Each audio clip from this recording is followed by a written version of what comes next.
Hey guys, it's your girl India Nicole, and I am here, your favorite realtor that is, India Nicole, and I'm actually making a I think I'm gonna make probably total 3 installments of this video. If you guys just watched, of course, my last video, I went ahead and went over how I got my first ever client, and we did close as of last week, because again, I'm making these the same day. So as of last week, yay. But yeah, so I told you guys I'd be making a couple more videos just regarding other things that happened throughout that transaction. So this video is actually going to be focused only on open house. So I know probably you guys have like a lot of questions about just the open house and how it went, especially if you're like a new realtor and you just kind of haven't really done any open houses yet. I can go ahead and tell you about that process and pretty much how just pretty much how the process went. So as far as doing the open house, I can pretty much say it was fairly seamless. And just to kind of give you guys like a little rundown, so open houses, like whenever you're a realtor and you're working with the seller, open houses are 100% optional. So you are not required in any way, shape, or form to do an open house. That's solely between what you and your client discuss. If your client has like a property where they don't want an open house done, or just for whatever reason they just don't want anything like that being done, they only want to do private listings, or they only want to do like pictures only, whatever they agree to is what you will want to do. In this case, with the listing I got, it was for a condo, and my client was wanting it to sell fairly quickly.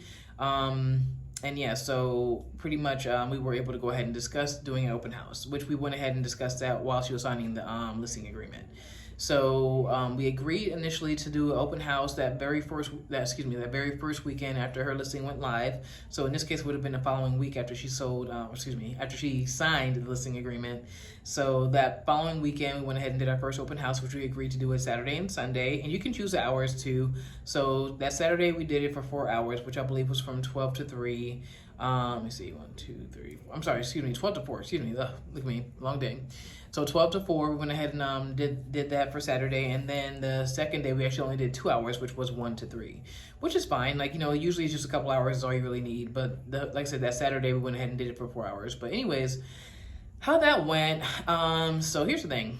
That was my first ever time hosting an open house myself. I've been to plenty of open houses and I've even shadowed some open houses, but again, I did not I didn't put them together. I didn't set them up. I didn't do any of the extra work. I just literally went, kind of hung out for a little bit and then left, right? So this is my first time ever doing an entire open house from beginning to finish, right?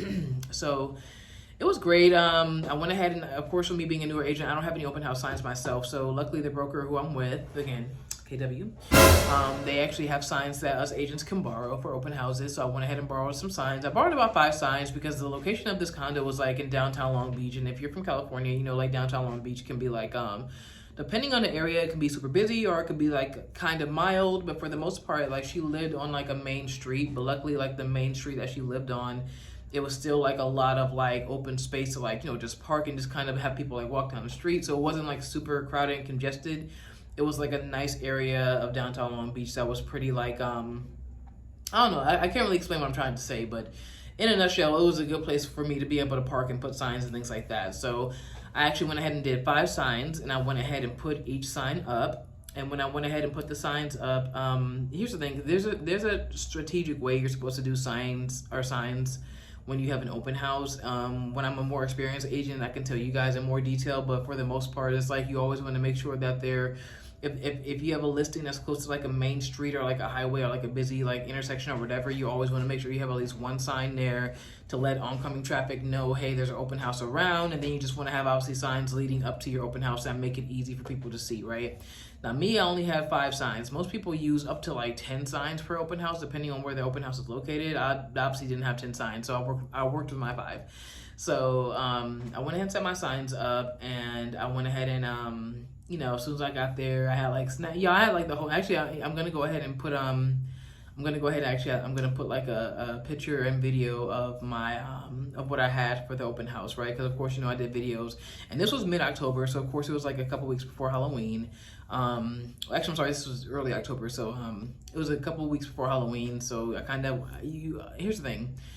As a open house, or as a realtor, and you're doing an open house, your own open house for your own listing, you never really want to decorate according to the season because you don't know what kind of buyer you're going to attract. They might not celebrate holidays. So of course I couldn't do like a whole Halloween thing. So I was like, let me at least have like candy as my snack. You know, you can bring snacks to an open house. So I went ahead and had candy in a bowl as my snack, as kind of like a little homage to like trick or treat. But like, of course I couldn't put like pumpkins or like anything Halloween related on it because again, it's an open house and you have to be neutral. So I went ahead and had that and some other really cool stuff too, guys. So I would definitely go ahead and show the video, of course. I'll show the video. Yeah.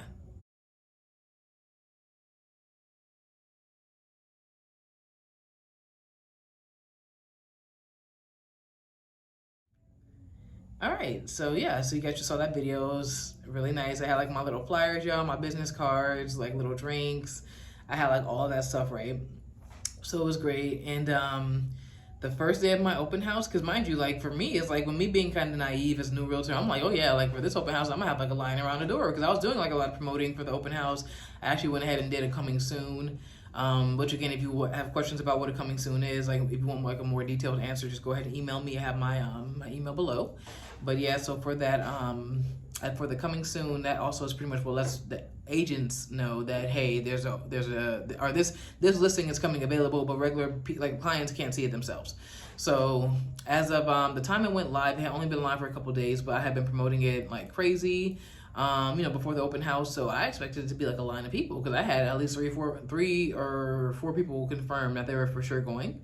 And of course I had some of my fellow agents from my broker show up, which was really nice. It was really great. But to make a long story short, I went ahead and did that. And when I got there, I had, like I said, the agents from my broker show up. And like I said, this was from 1 to 4.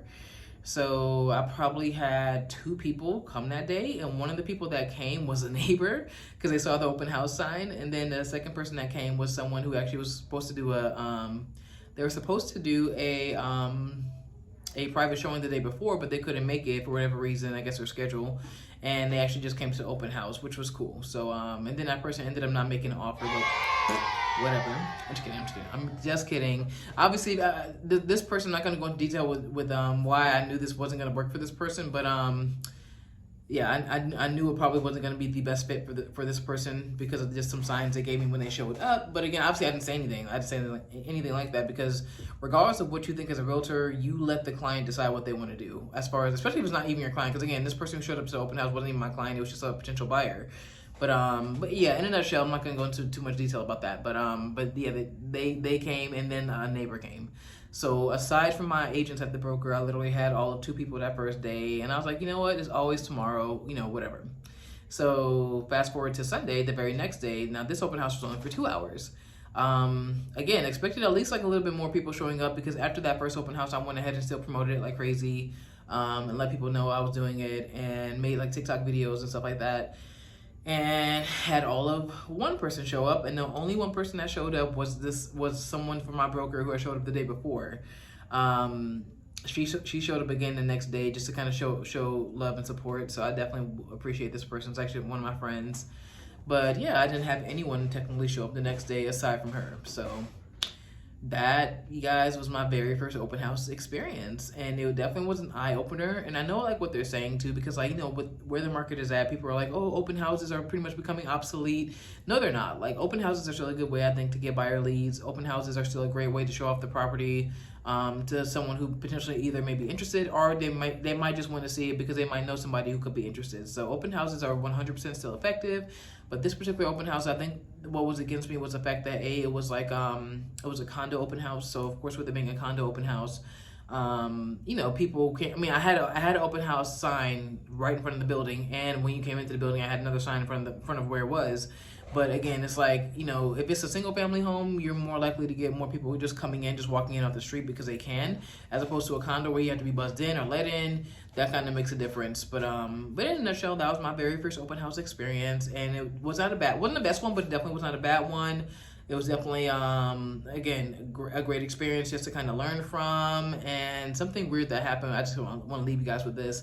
So my client, who actually was selling her condo, she had a cat, and of course she like left her cats there, which was fine because they usually were like out of sight. But to make a long story short, on Sunday, which is again the day that it was pretty dead, no one really came through. I'm sitting there, and I'm in a chair at this point because I'm sitting down because again nothing's really happening, not a lot's going on. I see the person's cat right? And I see their cat, and their cat comes out the room, and then I see their cat like doing like this weird movement, because at this point the cat's just sitting there, sitting on the carpet. I'm looking at the cat's looking at me, and then it starts doing this weird movement. I'm like, now mind you, I don't have any pets aside from a fish, so I'm like, okay, well, what is this cat doing? It looked like it was humping the floor, but then I was like, okay, I thought only like dogs like hump the floor. Like, I didn't know it was like something that cats did too. But to make a long story short, after a few minutes of the cat doing this weird movement, it made this really awkward face, and then it just literally threw up all over the carpet. When I say it threw up all over the carpet, like it literally threw up like a mixture of like hairball and tuna. And I was just like, ugh. It was so gross. And after it did that, of course, it went ahead and ran back into the room or back wherever it was hiding from. And I had to call my client and let her know, like, hey, girl, your cat just threw up on the rug. Like, I'll go ahead and clean it up for you as a heads up. Because this happened, luckily, like the last 10 minutes of the open house on Sunday. So, like, literally, luckily, no one came in. I guess it's a good thing no one came in that day, because imagine it had to be like a crowd of people and it would have done that. That would have been super awkward. But yeah, so that was my very first ever open house experience. And as gross as it is, I went ahead and took a picture of the throw up and sent it to my client. So look, if you want to see that picture too, just go ahead and email me. I still actually have it. But no, yeah. And my client did, of course, get her carpet deep cleaned after she moved out of it before the new buyer moved in. So the new buyer didn't have to deal with any stains or anything like that, anything too crazy. So but no, yeah. So that was my very first ever open house experience. And again, it's your favorite realtor in the Los Angeles area, India Nicole. And yeah, so if you have, if you want to buy or sell or even lease, because at this point, guys, I'm open up helping people find leases as well to rent, because of course in the big cities like Los Angeles, New York, Miami, whatever, people are more so renting. So yeah, if you need to either lease, buy, or sell, definitely hit your girl up. And please follow me on social media. Please like and subscribe to this video as well. And yeah, until next time.